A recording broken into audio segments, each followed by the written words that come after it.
for the new moon in Libra, which occurred either on the 21st or the 22nd, depending on where you are.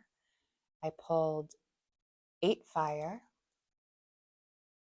the Lovers, and VII Earth.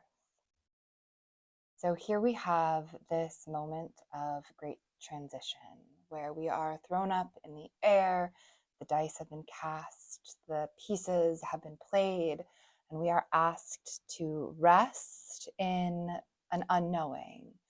We are asked to believe in the strength of our own wings, to know that we can rescue ourselves, that we are our own guardian angels. And nothing is individual in a world where we are so deeply interconnected as creatures. How does this apply to the larger stories? How do we see this in the world around us? This card came out originally reversed. So what feels incredibly topsy-turvy? What feels like we don't know the ground, like we can't see the path? And then how do we rest here? How do we allow ourselves to stay suspended in the unknowing when there is so much transition, so much change? And the answers become VII Earth and the Lovers. So VII Earth is a card about nurturance. It is this reminder that we must go back to the ground, that we must rest our body against the trees, and that we need to soak up that energy.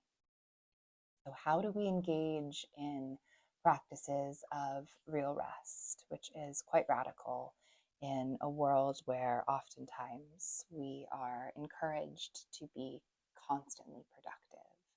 How do I lay my body against a tree and rest? How do I actively refuse burnout? And then the card of interconnection, the Lovers, which is the 6th card in the major arcana.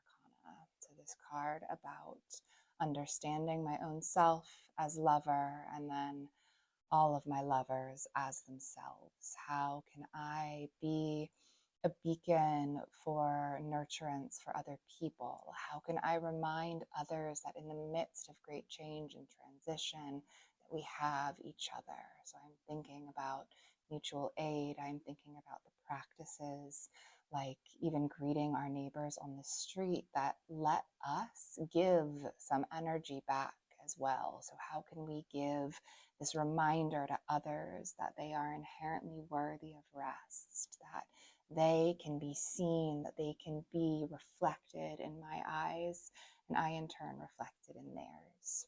So may we remember that we can save ourselves, that nothing is decided, that change is always possible, that we are the saviors of each other, that we are the saviors of ourselves. May we rest radically, and may we be mirrors of deep care and interconnection for one another.